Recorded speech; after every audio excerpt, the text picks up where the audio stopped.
So first, I want to give a shout out to VibHav, Lucci85, and Grey Words. You guys are really putting the community on your back, and we appreciate it so much, so thank you. So this is immediately picking up where Chapter 133 left off, with Genos coming to assist Tatsumaki, and we saw that like Psyrochi was like splitting apart, and that big face with the glasses was coming through her torso.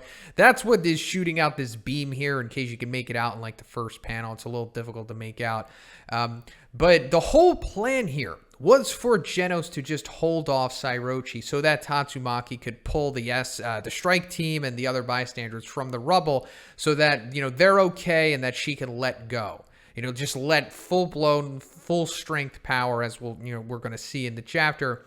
But in case anybody was confused or maybe thought that this was running on a little too long, or maybe they're repeating things, no, this was premeditated in the previous chapter. Go give it a read to get yourself reacquainted with what's going on here. It all syncs up. So we're seeing Genos' full 100% 10-second, full-blown power, which I suppose we just got a sample of in the previous chapter, which was already impressive. He was already beam struggling with Psyrochi, but here he's going, full Dragon Ball Z beam struggle, and, it doesn't pay off to the extent that he wanted it to, but like I said, he was only supposed to hold off Psyrochi.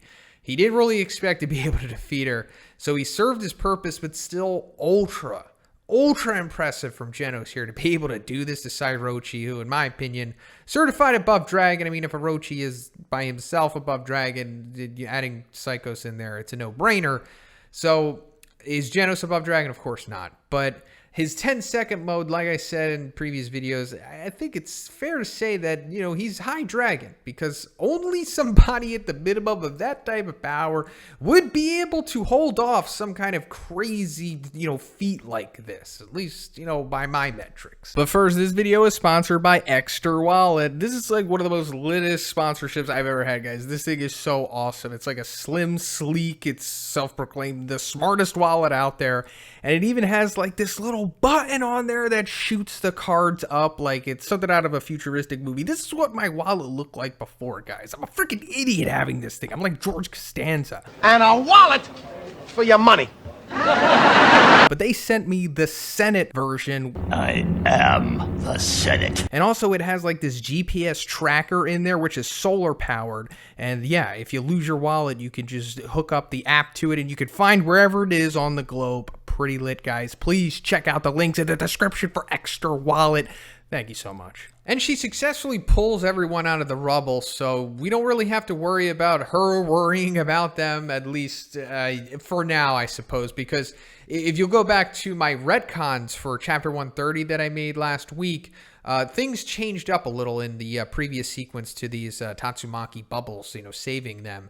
That's because E-Iron in the new retcons and the redraws that are syncing up with the new continuity that Murata and One have been establishing with these chapters, starting back with like the Phoenix Man versus Child Emperor fight, going, up into My Mask taking on Narinki's Private Squad and all that stuff. E-Iron in the redraw or the retcons to 130 broke out of his protective bubble from Tatsumaki in order to save Narinki's Private Squad. We don't know what got to that storyline yet. We could assume that it was, at the hands of Evil Natural Water and everything. But we also saw Pig God. He broke out of his bubble as well because, like, Gums snapped the bubble and they continued their fight. But now we're seeing in this chapter that Pig God is coming to the surface and he's protecting Child Emperor. So does this mean that Pig God defeated Gums? I don't think so. I think they probably fought to a stalemate, most likely. But maybe Pig God had a good, or should I say a better performance against him than he originally did. Possibly. I mean, he made it out of this, so I guess he wasn't completely defeated. But as for what's going on with E-Iron and Narinki's Private Squad, I'm going to go out on a limb here and say that they're not dead. They're just, I don't know, underneath the rubble here. So maybe Flashy Flash and Saitama's group are going to come in contact with them because they're still down there, as we saw in this chapter. Or maybe somebody else is going to go down there and rescue them again. Like I said, guys, they're definitely not dead. I mean, at least E-Iron for sure isn't going to die. But we're coming to Genos failing, like we knew he was going to in the beam clash. He was only supposed to hold off Psyrochi.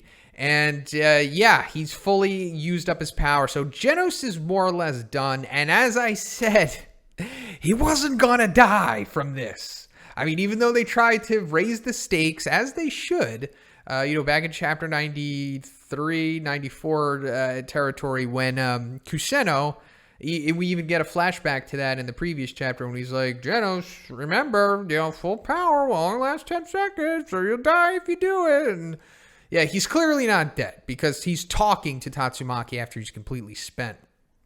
So let's go to that sequence because I'm sure you guys are really hyped over, Tatsumaki holding Genos, the big quote-unquote shipping moment. This is just fan service, honestly. I really don't expect Tatsumaki and Genos to have any kind of romance or anything like that. But now that Tatsumaki has gotten everybody out of the rubble, mostly everyone, but namely Fubuki, the one that she was worried about the most, now she could just let go, full power, which we were waiting for. We saw glimpses of it before, but now she's just full unhinged. Almost kind of looks like Mob, question mark percentage in this panel. She's insane. I mean, like, we already knew she was ridiculous. She pulled the base out of the ground and all that stuff, but she just swats away Psyrochi's Kamehameha, and then she performs easily one of the greatest feats in the series. This is even greater than her feat of pulling the association out of the ground, because she twists up, which seems to be the entirety of Z City. I mean, at least from the bird-eye view that we're getting in the literal dialogue, where the branch girl from the it looks like the C branch says that the city itself is being twisted up, and we can even see it on their screen, which is, I assume, most of Z City, if not all of it.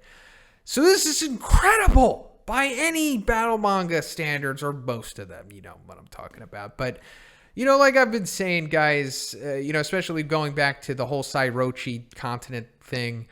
These words with the continent level this, city level that. This is literally a city level feat, guys. This is incredible. And also, Murata might have a little teased us about this, or at least alluded to that she was capable of something like this, because, 2 years ago on stream, he said that Tatsumaki, quote unquote, could lift Z City with ease. I don't want to put too much on the ease part, but considering that this is her at her full power and she is somewhat weakened here, maybe there is some validity to that statement. But also what the city twisting is leading to, like her grinding up and wringing out all of Orochi's meat roots, which I guess is being confirmed to have spread throughout the whole city here, which is, impressive on Orochi's end.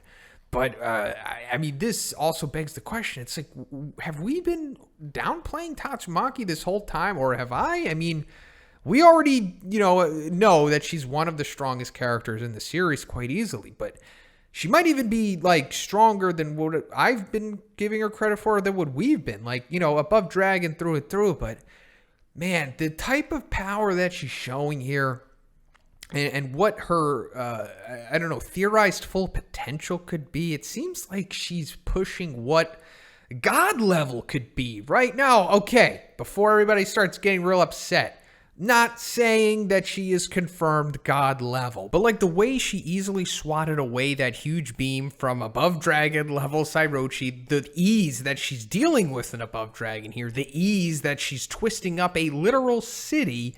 And not to mention the hyperbole from Murata. I mean, we only have like a handful of candidates that could be even considered close to God level. And I'm putting her on there after this chapter for sure, especially if we're just trying to guess what her true full potential could be, since it doesn't seem like she's going even still completely all out at this point, considering that she'd probably kill everyone if she did. And also, she survived a pretty much God level attack a couple chapters back with that continent shaving thing. I mean, the panels with that sequence are odd, so it's hard to say exactly what happened there. Like, did she tank it, or did she block it, or did she avoid it? I don't know, but still, it's really impressive what she's doing here, really pushing the boundaries of what I personally thought Above Dragon was. But anyway, it also appears that Orochi is being separated from Psychos here, or at least that is what it seems like in one of the final panels that we're getting here before we see the big neat blood fountain.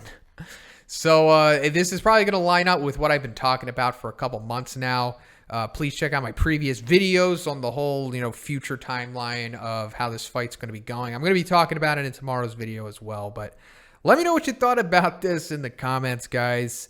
Where do you think this is headed? How strong do you think Tatsumaki truly is? And if you like the review, if it entertained you, please give it a like. Also have a Twitch channel. Did a live reaction on there today. Please follow me on Twitch. The streams are lit. Also have a Patreon. And if you haven't already, please subscribe as well. Have a great day. I'll see you in the next one.